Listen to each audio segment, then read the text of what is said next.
నమస్తే. ఇన్నాళ్ళు నన్ను సపోర్ట్ చేస్తూ, ఎంకరేజ్ చేస్తూ మీ ప్రేమని నాకు అందిస్తున్న ప్రతి ఒక్కరికి కృతజ్ఞతలు. అలాగే ఈ వీడియో కూడా ఖచ్చితంగా మీకు ఉపయోగపడుతుంది. లైక్, షేర్ అండ్ సబ్స్క్రైబ్ చేసి మీ సపోర్ట్‌ని నాకు అందించండి. అలాగే ఈ వీడియో పట్ల మీకున్న అభిప్రాయాన్ని కామెంట్ సెక్షన్‌లో కామెంట్ చేసి తెలియజేయండి. ఇప్పుడు వీడియోని చూద్దాం. నమస్తే, వెల్కమ్ టు అవర్ ఛానల్. నేను పద్మిని. ప్రస్తుతం మనతో పాటు ప్రముఖ ఆధ్యాత్మికవేత్త, వాస్తు జ్యోతిష పండితులు శేషగిరిరావు గారు ఉన్నారు. మాట్లాడదాం. నమస్కారం అండి. బాగున్నారా? మే 1వ తారీఖు గురువు మారబోతున్నారు. సహజ లాభస్థానంలోకి వెళ్ళబోతున్నారు, వృషభ రాశిలోకి. సో మరి గురువు ఇచ్చేటటువంటి ఈ సంవత్సర కాలం పాటు కూడా ఎట్లాంటి ఫలితాలను ఇవ్వబోతున్నారు ద్వాదశ రాశుల వాళ్ళకి? అలాగే నర్మదా పుష్కరాలు కూడా మొదలు కాబోతున్నాయి. ఆయన మారినప్పుడు ఖచ్చితంగా పుష్కరం అనేది వస్తుంది. ఇది అందరికీ తెలిసినటువంటి విషయమే. సరే, ఇక ఈ గురువు ఇచ్చేటటువంటి ఫలితాన్ని ఒక్కసారి మీ ద్వారా. రైట్, తప్పకుండా గురుడు ఎక్కువ శాతం మందికి మంచిగా చేస్తాడని ఆశిద్దాము. సరే, ఒకవేళ ఎవరికైనా నెగిటివ్ ఉంటే ఆ నెగిటివ్ ఏంటి, ఏ కోణాలు అంటే ప్రతి ఒక్క గ్రహం కూడా సేమ్ ఒకటే చెడు చేస్తుందని కాదు. సో ఆయా రాశులు బట్టి వచ్చే చెడు వేరుండొచ్చు, మంచి కూడా వేరుండొచ్చు.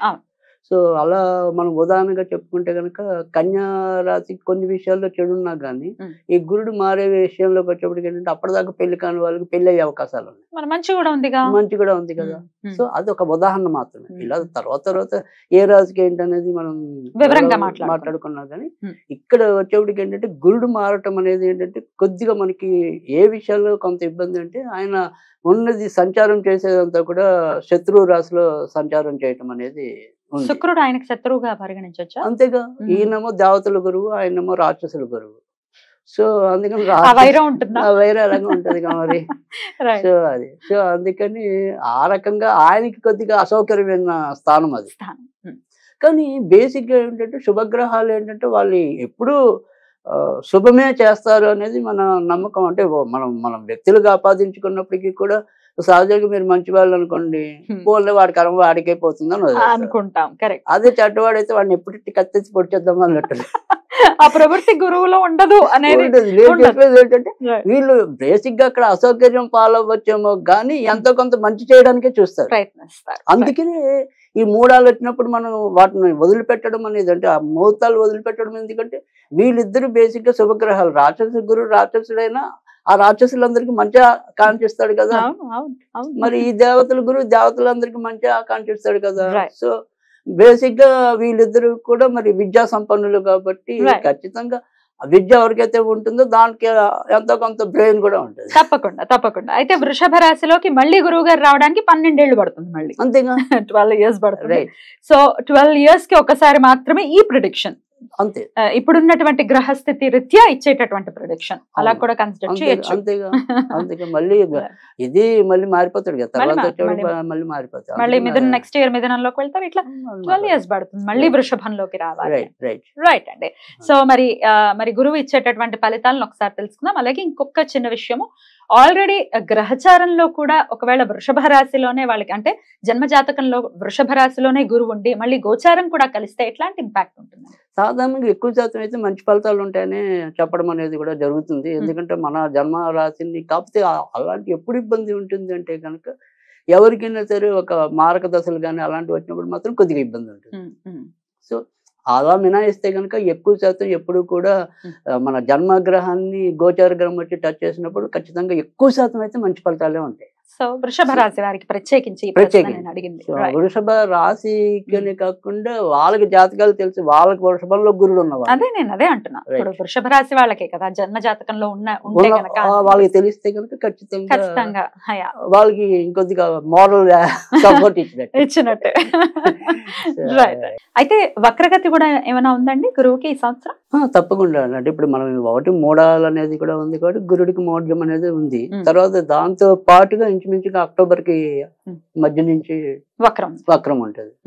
సో అది ఆ వక్రం వచ్చిన సో కానీ ఆ సంబంధం ఎప్పుడు పెళ్ళికి వెళ్తుంది అనేది స్తంభించింది కాబట్టి 2-3 నెలలు టేక్ తీసుకుంటాయి అంతే. అలాంటివి అలా కూడా ఉండేది. అది వివరంగా మనం రాశి వైజ్ మాట్లాడుకున్నప్పుడు చెప్తారు. రైట్. మరి ఇప్పుడు ఇక చూద్దాము ద్వాదశ రాశులకి కూడా ఈ గురువు మార్పు వల్ల వచ్చేటటువంటి ఫలితాలు ఏంటో. రైట్. మరి గురువు మేషరాశి వారికి ఇచ్చేటటువంటి ఫలితాలు ఏంటంటే ఈ సంవత్సర కాలం పాటు కూడా? తప్పకుండా మేషరాశి వారికి అయితే కనుక ఇది ఇక్కడ మనకైతే మేషరాశి ఇది 2వ ఇంట్లో మనకి గురుడు యొక్క సంచారం చేయటం అనేది ఉంటుంది. అయితే ఇదే మేషరాశి వారికి ఏంటంటే ఇప్పుడు ప్రస్తుతం అయితే ఇక్కడ మనకి లగ్నంలో ఇంకా రవి ఉన్నాడు, తర్వాత వచ్చేప్పటికి శుక్రుడు ఉన్నాడు. వీళ్ళు ఇద్దరి యొక్క ప్రభావంతో పాటు ఇప్పుడు మారిన గురుడి యొక్క ప్రభావం, ఈ మూడుని మనం మెయిన్ తీసుకోవాలి కన్సిడర్లోకి. తీసుకున్నప్పుడు ఏంటంటే ఇక్కడ మీకు వచ్చేప్పటికి ఏంటంటే ఈ గురుడు స్థితి వృషభంలో ఉన్నప్పుడు ముఖ్యంగా ఇప్పుడు రావటం ఏ నక్షత్రంలోకి వస్తాడు? కృత్తికా నక్షత్రంలోకి వస్తాడు. సో ఇక్కడ కృత్తికా నక్షత్రం మనకి రోహిణి నక్షత్రం, తర్వాత మృగశిర నక్షత్రాలు ఉంటాయి. మరి ఇదే రాశిలోకి వచ్చేప్పటికి ఏంటంటే కృత్తికా నక్షత్రం మీద మరింత మంచి జరగడానికి ఎక్కువ ఉంటుంది మేషరాశి వారికి. మేషరాశి వారికి, మేషరాశిలో కూడా కృత్తిక ఉంటుంది ఆల్రెడీ, ఒకటో పాదం ఉంటుంది. సో పైగా అక్కడ రవి ఓచలో ఉన్నాడు. కనుక ఎవరైతే ప్రభుత్వ ఉద్యోగాల కోసం ప్రయత్నిస్తున్నారో వాళ్ళు ఇంకా గట్టిగా ప్రయత్నిస్తే అది సానుకూలం అవడానికి ఎక్కువ అవకాశం ఉంటుంది. తర్వాత ప్రభుత్వంతో ముడిపడి ఎవరైతే ఇప్పుడు కొన్ని కాంట్రాక్ట్ వర్క్స్ ఉంటాయి, లేదా మనకి ప్రభుత్వం నుంచి ఆగిపోయిన బకాయిలు ఉంటాయి. పాపం చాలా మంది ముందైతే వాళ్ళు డబ్బులు పెట్టుకుని కాంట్రాక్ట్ వర్క్ చేస్తుంటారు, కానీ గవర్నమెంట్ పట్టాన్ని వాళ్ళకి విడుదల చేయదు. కానీ అలాంటి వాళ్ళకి ఛాన్సులు ఉన్నాయి. తర్వాత మేష రాశి వాళ్ళు అయ్యండి ఇప్పుడు ప్రస్తుతం అయితే కనుక మనకి మే 1 తర్వాత అంటే మనకి మే 13 ఎన్నికలు జరిగే ఉన్నాయి. సో ఇలాగా ఈ గురుడు మారాక జరిగే ఎన్నికల ఫలితాలు ఏవైతే ఉంటాయో ఈ మేష రాశి పుట్టిన వాళ్ళకి కొంతవరకు మంచి మేషరాశిలో నాయకులు ఉంటే కనుక వాళ్ళకి మంచి జరుగుతుంది తప్పకుండా. సో అందుకని ఖచ్చితంగా మేష రాశి వాళ్ళకి మంచి అనేది ఎక్కువ చెప్పాల్సి ఉంటుంది. కానీ ఇక్కడ రెండో ఇంట గురుడు ఉండటం వల్ల రెండోది ఏంటంటే వాళ్ళకి డబ్బు ఖర్చు పెట్టేది కూడా సద్వినియోగం అవుతుంది.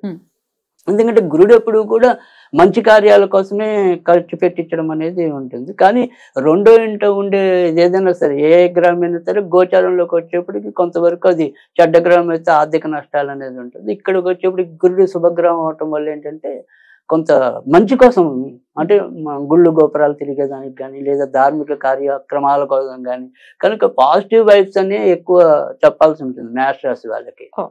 సో తర్వాత రెండోది వచ్చేప్పటికి ఏదైనా చెడు ఉంది అనేది నెగిటివ్ గా ఏదైనా చెప్పాల్సి వస్తే కనుక ఇందాక మనం చెప్పుకున్నాం ఖర్చులు అనేది ఉంటే అది సద్వినియోగం అవుతుంది కాబట్టి అది కూడా మరీ మనం చెడుగా వేసుకోగల. తర్వాత రెండోది వచ్చేప్పటికి ఏంటంటే ఇక్కడ ఈ గురుడు మనకి రోహిణి నక్షత్రానికి వస్తే తప్ప ఇంకా పెళ్లిళ్ళు అవ్వాల్సిన వాళ్ళు ఎవరైనా ఉంటే అవి ఇంకా స్తంభనంగానే ఉంటాయి. అంటే అటు ఇటు కాకుండానే సంబంధాలు దగ్గర వచ్చి కరెక్ట్ గా కాలేకపోవటం, కుదరకపోవటం. ఆయన రోహిణిలోకి వచ్చినప్పుడు మాత్రం వాళ్ళకి చాలా మంచి ఎక్కువ జరగడానికి ఉంటుంది.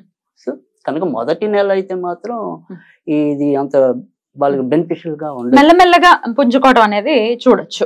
మేషరాశి ఆరోగ్యం ఎలా ఉంటుందండి? సో రైట్, ఇక్కడ ఆరోగ్యం వచ్చేప్పటికి మాత్రం ఖచ్చితంగా గురుడు వల్ల కాదు, కానీ ఇక్కడ ఏదైతే లగ్నంలో ఆల్రెడీ రవి సంచారం వల్ల ఇప్పటికీ వీళ్ళు కొంతవరకు ఇబ్బందులు పడతారు. ముఖ్యంగా కంటికి సంబంధించిన కానీ శిరస్సుకి సంబంధించిన కానీ అంటే మైగ్రైన్ హెడేక్, సో తర్వాత కంటికి సంబంధించినవి ఇలాంటివి కొంత ఎక్కువ ఇబ్బందులు కలగటం అనేది ఉంటుంది. తర్వాత ఎప్పుడైతే ఇక్కడ మళ్ళీ మనకి ఈ గురుడు మేన్ రాశి నుంచి మేష రాశికి ప్రవేశిస్తాడో అప్పుడు ఇంకొద్దిగా రోగాలు ఎక్కువ అవుతాయి.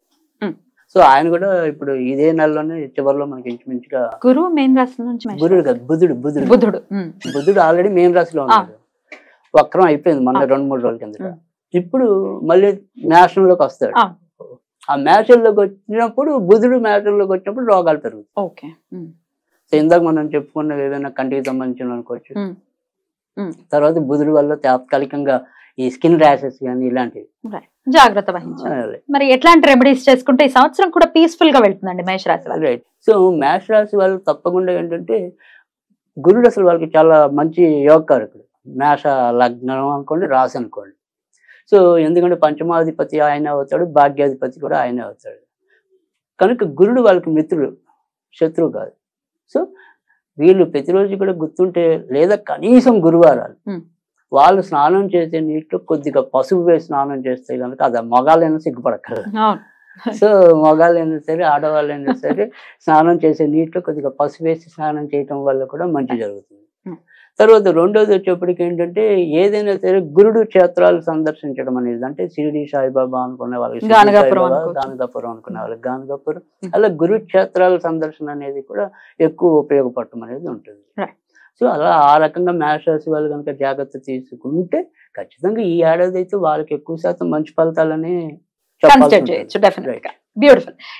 మరి మీరు చెప్పిన విధానాలని పాటిస్తూ గురువు యొక్క అనుగ్రహాన్ని పరిపూర్ణంగా పొందుతూ ఈ సంవత్సరాన్ని చాలా బ్యూటిఫుల్ గా వెల్కమ్ చేయాలి. మేషరాశి వాళ్ళు చాలా అద్భుతంగా ఉండబోతోంది కాబట్టి డెఫినెట్ గా చాలా పీస్ఫుల్ గా ఉంటుంది వీరికి.